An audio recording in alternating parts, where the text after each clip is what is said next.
ሰላም ተማሪዎች እንዴት ናችሁ? እኔ ሰላም ነኝ፣ እግዚአብሔር ይመስገን። ለዛሬም እንግዲህ ኢንፎርሜሽን ኤንድ ኮሚኒኬሽን ቴክኖሎጂ ግሬድ 8 ዩኒት 5 ኮምፒውተር ኤርጎኖሚክ ነው ያለነው። ኤርጎኖሚክስ ምንድን ነው የሚለው ባለፈው እንዳየነው የሰውነት አቀማመጥ ኮምፒውተር በምንጠቀምበት ጊዜ የሰውነት አቀማመጥ ስለ ሰውነት አቀማመጥ የሚያጠና ሳይንስ ነው ማለት ነው። ከዛ በፊት ግን ቪዲዮውን ላይክ ማድረግ እንዳትረሱ፣ እንዲሁም ሼር ማድረግ እንዳትረሱ፣ ቻናሉን ሳብስክራይብ በማድረግ የፍሪደም ኤዱኬሽን ሴንተር አባል ሆኑ። ከዚህ በመቀጠል ፓርት 3 እንማማራለን። ዛሬ ደግሞ እዚህ ጋር የምናካታቸው ዋና ዋና ነጥቦችን አንደኛ ስማርትፎን እንዴት ነው የምንጠቀመው፣ ፕሮፐር ዩቲላይዜሽን ኦፍ ስማርትፎን የሚለው እናያለን። ሁለተኛ ሳም ቲፕስ ዛት ካን ኮንሲደራብሊ ሄልፕ ሪዱስ ሄልዝ ሪስክስ፣ ስለ ጤናችን ሊቀንስልን የሚችሉ የስማርት ስልኮችን አጠቃቀም እናያለን ማለት ነው። እንዲሁም ሳመሪ እናያለን ማለት ነው። በሳመር ላይ ደግሞ ጎል ኦፍ ኤርጎኖሚክስ ምንድን ነው፣ የኤርጎኖሚክስ ዋና ጎሉ ዋና ዓላማው ምንድን ነው የሚለው እናያለን ማለት ነው። በተጨማሪም ፕሮፐር ዩቲላይዜሽን ኦፍ ፖርቴብል ዲቫይስስ፣ ፖርቴብል ዲቫይስስ ተንቀሳቃሽ ዲቫይሶችን እንዴት መጠቀም እንችላለን፣ የሆኑ መሳሪያዎች አሉ፣ እነሱ ተንቀሳቃሽ ናቸው፣ እንዴት መጠቀም እንችላለን የሚለው ነገር ደግሞ እናያለን ማለት ነው። ኦኬ ወደ ዛሬ ስንሄድ ስማርት ስልኮችን በትክክል መጠቀም ወይ ደግሞ ፕሮፐር ዩቲላይዜሽን ኦፍ ስማርትፎን የሚለው እናያለን። Now smartphone users have many more options in terms of how to engage with technologies, making the focus on health and comfort. አሁን ላይ የስማርት ስልክ ተጠቃሚዎች ከቴክኖሎጂ ጋር የሚገናኙባቸው ብዙ አማራጮች አሏቸው። ይህም ትኩረቱን በጤናና ምቾት ላይ እንዲሆን ያደርገዋል። እንግዲህ ስማርት ስልኮችን ምቹ ናቸው፣ ለመጠቀም ምቹ ናቸው። ምቹ እንደመሆናቸው ብቻ ደግሞ አይደለም፣ ጤና ላይም የሚያመጡት የራሳቸው የሆነ ተጽዕኖ አለ። ስለዚህ ስማርት ስልኮችን ስንጠቀም ምቾቱ ብቻ አይደለም ማየት ያለብን፣ ከምቾቱ ጋር ተያይዘው የሚመጡ የጤና እክሎችንም ማስተዋል ያስፈልጋል ማለት ነው። እንግዲህ በአሁኑ ጊዜ ብዙ ሰው እጅ ላይ ስማርት ስልኮችን አሉ። እነዚህ ስማርት ስልኮች ግን በጤናችን ላይ ምን ያደርሳል የሚለው ነገር በትኩረት ማየት ያስፈልጋል ማለት ነው። ስማርትፎን has become a commonplace device and a challenge as well. ስማርት ስልክ በሁሉም ቦታ የሚገኝ መሳሪያ ከመሆኑም በላይ ፈታኝም እየሆነ መጥቷል፣ ቻሌንጅ እየሆነ መጥቷል። ሰው ልጅ በእያንዳንዱ ሰው እጅ ላይ ስማርት ስልኮች ይገኛሉ። በአንድ ቤት 2-3 ስማርት ስልኮች ከዛ በላይ ይገኛሉ በአሁኑ ዘመን ላይ ማለት ነው። እንዲሁም ደግሞ ፈታኝ እየሆነ መጥቷል። የምንሰራበት ስራ በጤናችን ላይ፣ በጊዜያችን ላይ፣ በገንዘባችን ላይ፣ በብዙ ነገር ላይ የተለያዩ ክሳራዎች እያመጣብን ይገኛል ማለት ነው። የጤና ክሳራ አለ፣ የጊዜ ክሳራ አለ፣ እንዲሁም የገንዘብ ክሳራ፣ ብዙ ነገሮችን ተያይዘው ይመጡ ነገሮች አሉ። ስለዚህ here are some tips that can considerably help reduce health risks. እዚህ እንግዲህ የጤና አደጋዎችን በከፍተኛ ሁኔታ ለመቀነስ የሚረዱ አንዳንድ ምክሮች እዚህ አሉ ማለት ነው። ከነሱ አንደኛው ዶንት ፕሌይ ጌምስ ኦል ዘ ታይም ነው። ሁልጊዜ ገምን አትጫወቱ ነው። ጌም መጫወት አስፈላጊ ሆኖ በእኛ ሀገር ላይ ገም ዝም ብለን የምንጫወት ከሆነ አንደኛ ጌም ስንጫወት ምንም አይነት ፕሮፊት የለውም፣ ትርፍ የለውም፣ ገንዘብ አናገኝበትም። በሌላ ሀገር ላይ ጌም ሲጫወቱ ትርፍ አለው፣ ገንዘብ ያገኙበታል። ሲጫወትም አካውንታቸው ከፍተው በገንዘባቸው ነው የሚጫወቱት፣ በዛ ልክም ገንዘብ ሜክ ያደርጉበታል ማለት ነው። እኛ ሀገር ግን ገንዘብ የሌለው ጌም መጫወት ለጤና ችግር ካልሆነ በስተቀር ምንም ጥቅም የለውም ማለት ነው። ሌላ አቮይድ ብራውዚንግ አነሰሰሪ ሊንክስ፣ ይሄ በጣም ብዙ ሰው የሚሸወደው፣ በተለይ በአፍሪካ ላይ በጣም ብዙ ሰው የሚሸወደው አላስፈላጊ የሆነ ሊንክን በቴሌግራም፣ በዋትስአፕ፣ በኢሞ በተለያዩ ነገሮች ይላኩልናል፣ እነሱን እንከፍታለን ማለት ነው። ስለዚህ አላስፈላጊ የሆኑ አስፈላጊ ያልሆኑ ሊንኮችን ወይም መገናኛዎችን ከመክፈት ተቆጠብ ይላል። ምክንያቱም ብዙ ነገር ይዘው ስለሚመጡ ሀከሮች፣ ስካመሮችን በዚህ መልክ ስለሚመጡ ማለት ነው።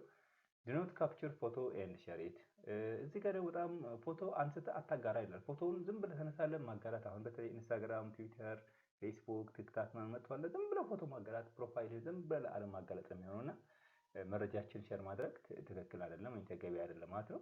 እንዲሁም ዲኖት ቴክስት ኢንሳርቲንግ መሰጅስ፣ እዚህ በጣም ወሳኝ ነገር፣ ይሄ ከማንነት ጋር ተያይዘው የሚመጣ ነገር ነው። ተሳዳቢ መልእክቶችን አትላክ ይላል። አላስፈላጊ መልእክቶችን አሁን ወጣትነት፣ እናንተ 8ኛ ክፍል ተማሪዎች ናችሁ፣ ከእናንተ ጋር የወጣትነት ባህሪ ሊመጣ ይችላል እና እነሱ ተከትለው አላስፈላጊ ነገሮችን ልትልኩ ትችላላችሁ። ይሄ ተገቢ አይደለም። በጣም ስማርትፎን ባለፈው እንዳየነው አጠቃቀሙ ማንነታችን፣ ስነ ምግባራችን መሰረት ባደረገ መልኩ መሆን አለበት ማለት ነው። ቴክ ብሬክ ፍሮም ዩር ፎን፣ ከስልክህ እረፍት ውሰድ። ብዙ ጊዜ ከስልካችን ሰዎች እረፍት አይወስዱም። ከስልክህን መራቅ አለበት። ስልክ አሁን ቤስት ጓደኛ የሆነበት ዘመን ያለ ነው እና ከስልካችን የተወሰነ ጊዜ ራሳችን የምናዳምጥበት፣ ራሳችን የምንሰማበት እረፍት መውሰድ አስፈላጊ ነው። ሌላ ፈርዘር አዌይ ዘ ፎን ፍሮም ዩር ቦዲ ከሰውነትን አርቅ። ይህም ባለፈው እንዳየነው ነው። ከሰውነታችን ካራቅነው ብዙ ችግሮች ያመጣል ማለት ነው። ዩዝ ኤርላንድ ፎን ፎር ኮሊንግ ፐርፐዝ ለመደወል የመደበኛ ወይም የቤት ስልክ ተጠቀም ይላል። እንዲሁም ዱ ኖት ዩዝ ሞባይል ፎን ወይን ክሮሲንግ ዘ ሮድ መንገድ ስናቋርጥ ስልክ አለመጠቀም በጣም አስፈላጊ ነው።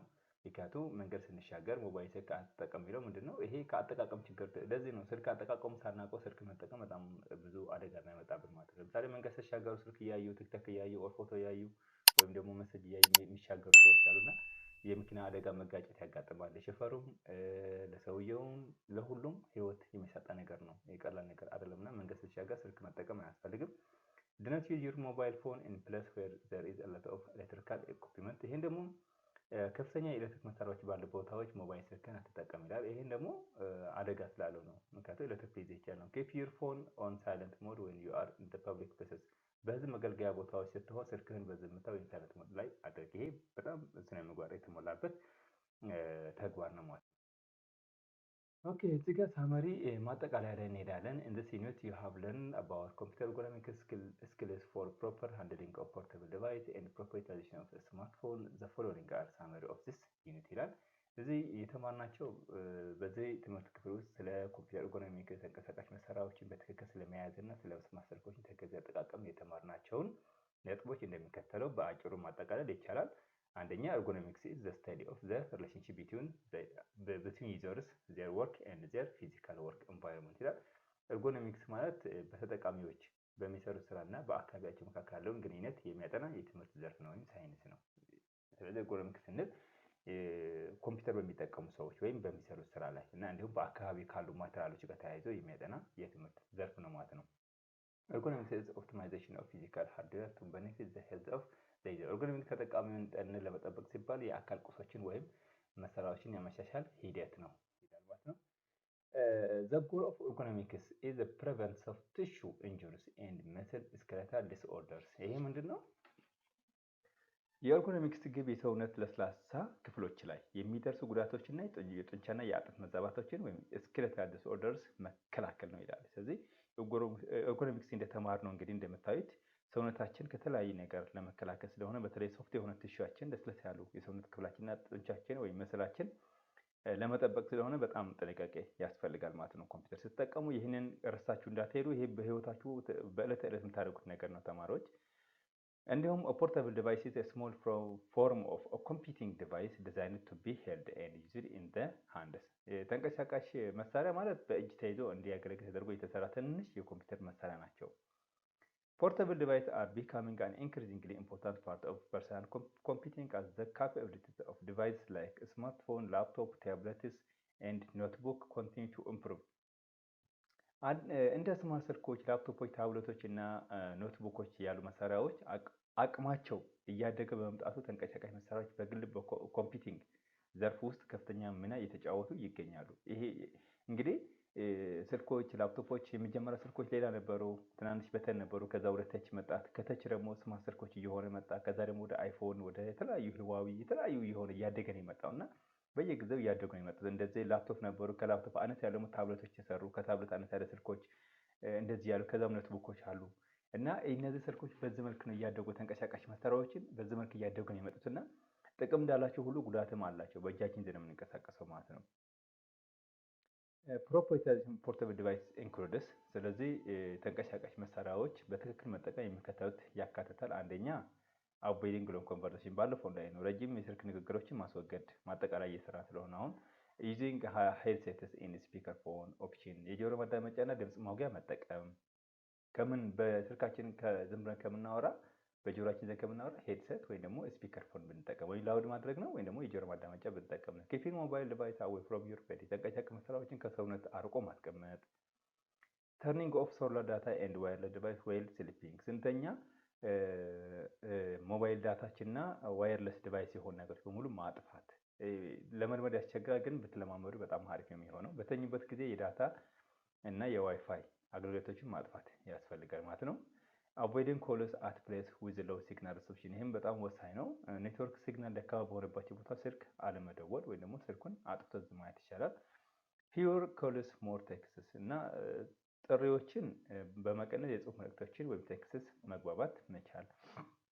ዩዚንግ ላንድላይን ቴሌፎንስ ኤንድ ኪፒንግ ሴል ፎን አዌይ ፍሮም ችልድረን። ይሄ በጣም ወሳኝ ነው። የመደበኛ ወይም የቤት ስልክ መጠቀም እና ስልኮችን ከልጆች ማራቅ። አሁን ልጆችን በጣም እየጎዳ ያለው ስልኮች እና እናንተ ሳይታወቀ ልጆችን ህፃናትን በጣም አይምሯቸው እየተጎዳ ያለበት ጊዜ ነው እና ይህንን በጣም መጠንቀቅ አለባቸው። እናንተ እንግዲህ ተማሪዎች ናችሁ። ይህን እንደ ትላልቅ ወላጆች የሚመለከት ርዕስ ስለሆነች የልጆች የምትለዋ እናንተ ለወንድሞቻችሁና እህቶቻችሁ በጣም መጠንቀቅ ያስፈልጋል ማለት ነው። ለዛሬ እንግዲህ ይህን ይመስላል የግሬድ 8 ዩኒት 5 ስለ ኮምፒውተር ኤርጎኖሚክስ ይህንን ይመስላል። ሲዩ ኢን ዘ ኔክስት ክላስ፣ በሚቀጥለው ክፍለ ጊዜ እንገናኛለን። ሰብስክራይብ በማድረግ አትርሱ። ቻናሉን ደግሞ ኮሜንት ማድረግና አስተያየት መጻፍ። እናንተ ያልተመቻችሁ ነገር ካለ ስታስተምር አማርኛና እንግሊዝኛ የተቀላቀለ አልተመቸንም፣ እንግሊዝኛው እንዳለ አድርገህ በአማርኛ እየተናገር ካስተምረን ካላችሁም ይቻላል። ብቻ ኮሜንታችሁ ሀሳብ አስተያየታችሁ በኮሜንት ቦክስ አስቀምጡልኝ። ሰላም ያገናኘን።